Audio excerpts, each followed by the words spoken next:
Hi, I'm Ashley Shelton, and this is a Bible study that I'm going to be doing here this evening.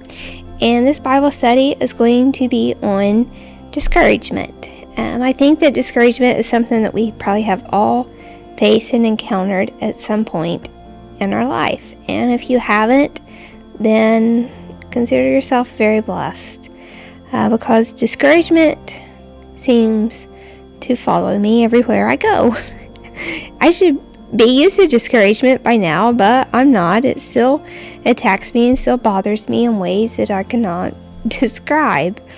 But the one thing about discouragement, probably the best way to describe discouragement is it's like a cloud forms over us, or it's like we're walking through a fog. It's like our vision is no longer clear, cloudy, foggy. My best way of describing discouragement. But whenever as I was doing this Bible study, I got looking through the Bible and I was finding all these people that actually felt discouraged. And I thought, I'm not alone. You take just the different ones, like David. He felt discouragement, especially whenever he found out that they wanted to stone him.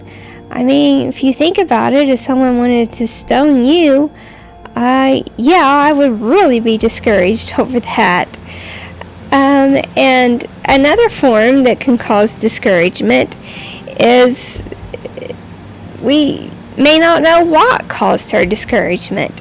And that's like here this week alone, I encountered 2 different situations that internally caused me to be discouraged. And what was so amazing though was I was on a 2-week vacation, and that whole 2-week vacation, discouragement was not there. There was not one thing or one level of discouragement that entire time. And it's like once I come back and was back into my routine, that is whenever discouragement found me. And I'm like a magnet for discouragement, I think. I don't know. But if we're not careful, discouragement, it can lead to fear. And once fear sits in, that is something that's very dangerous, because fear can keep us from doing a lot of things. And like I said earlier in the week, I became very discouraged. And I began to doubt myself. And I began to doubt the calling that God had placed upon me. And I am very discouraged. And I know that whenever I'm discouraged, I know that it also will affect my relationships, my relationship with my husband, and I know that it will reflect with my children as well. And now as I think back on it, I'm like, okay, that makes sense as to why I felt this way in a certain situation. It was because I was dealing with discouragement from a whole nother situation that had taken place. And it wasn't until a few days later that God actually brought that to my spirit. And I realized that is what was taking place.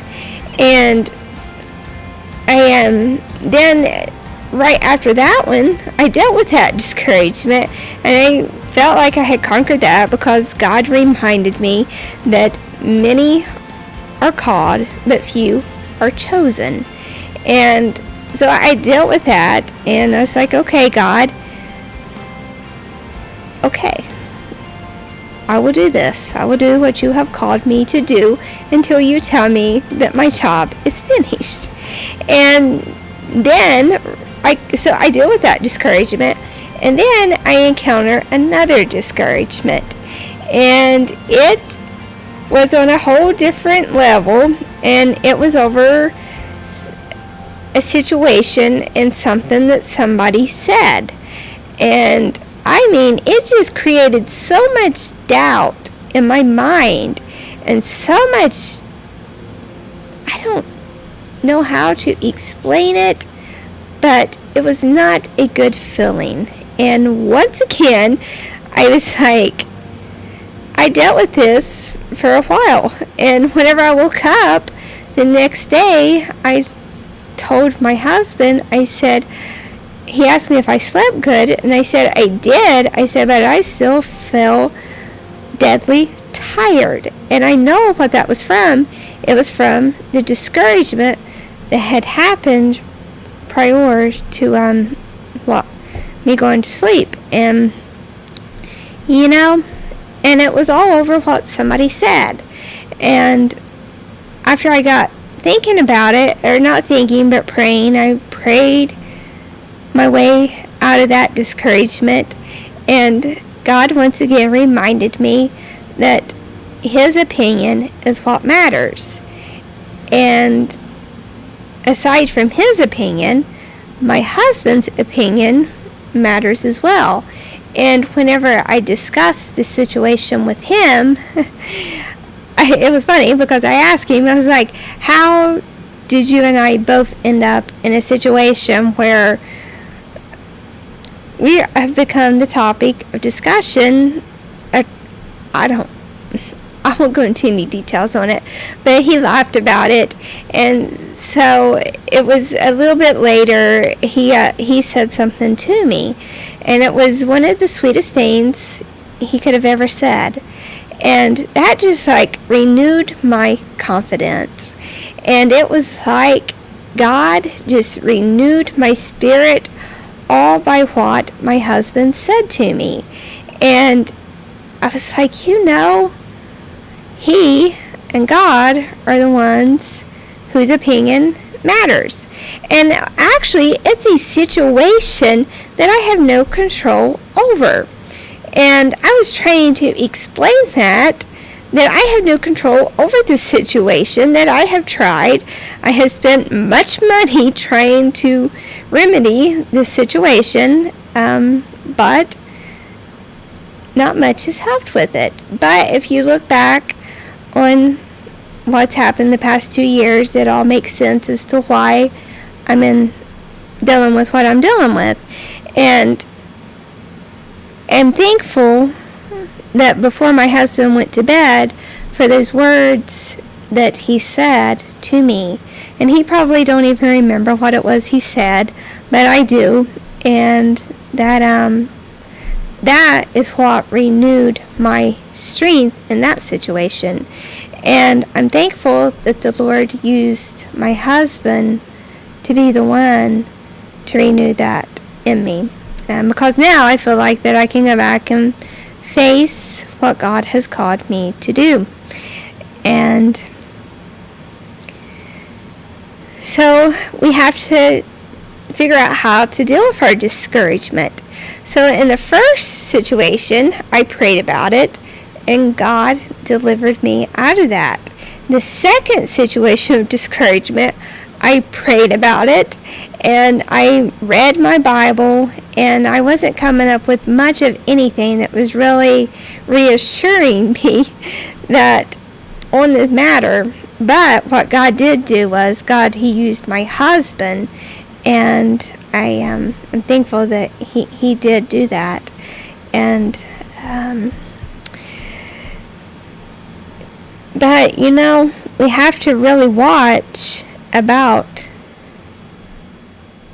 discouragement, because it can develop a negative spirit in us.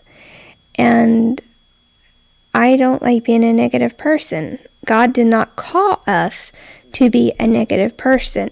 God called us to be a positive person, because He tells us in His Word that we can do all things through Him. And if we believe that, then we believe that there is no room for negativity in our life, that we are to remain positive. And I can remember whenever I had students and they would come to me with these impossible situations, and they would say, but Ashley, what is God doing? And I would be like, I don't know. We don't always know why God works the way He works. But what I can tell you is don't let it discourage you. Use this as a learning example. And whenever you put that and apply that, it will turn your life completely around. And I don't care if you have failed test after test, whether it's tests in school or if it's tests in life. Keep trying. Keep trying until you pass that test. And the last thing you need to do is to let discouragement set in. Because once discouragement sets in, you will get that negative spirit and you will become in fear. And we can't let fear, because God did not give us the spirit of fear. He did not do it. So we can't let it become part of us.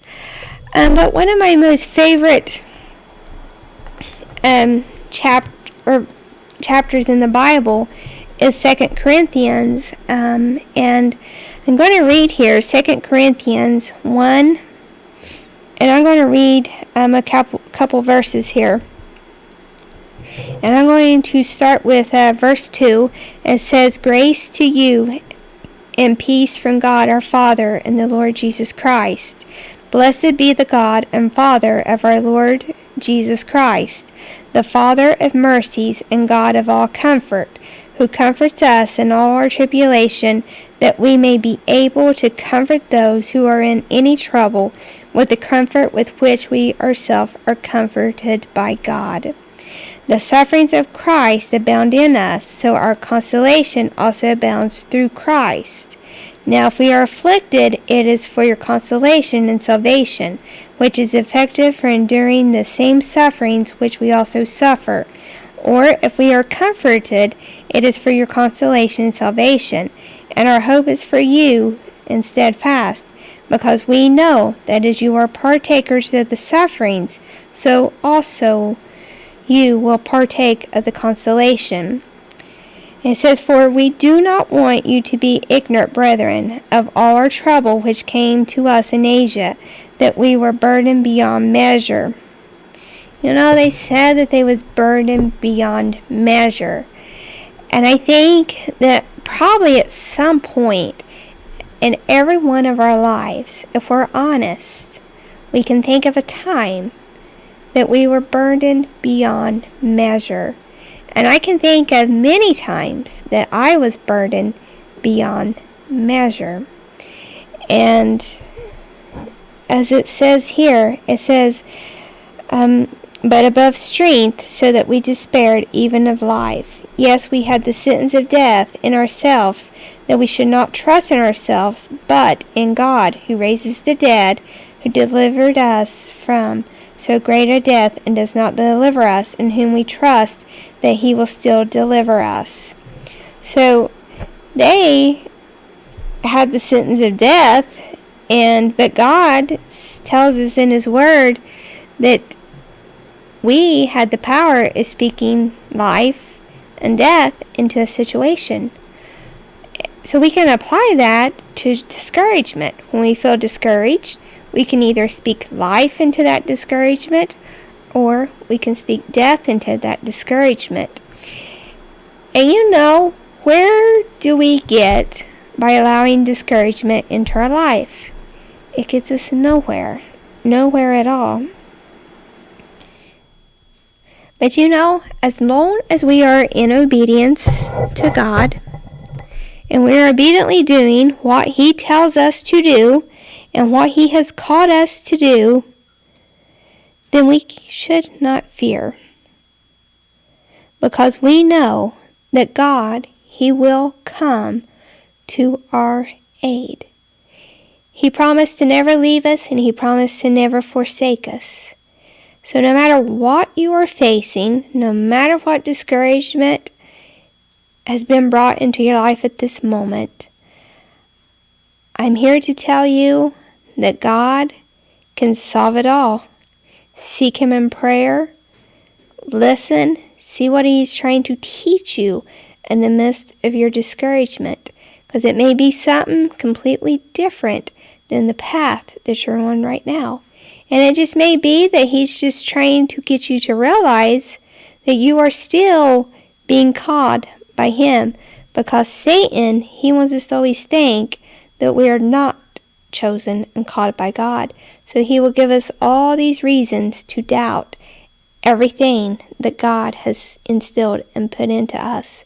So your dreams, whatever it is, don't give up on them, and most certainly don't give up on God, because God can turn any situation around in a second.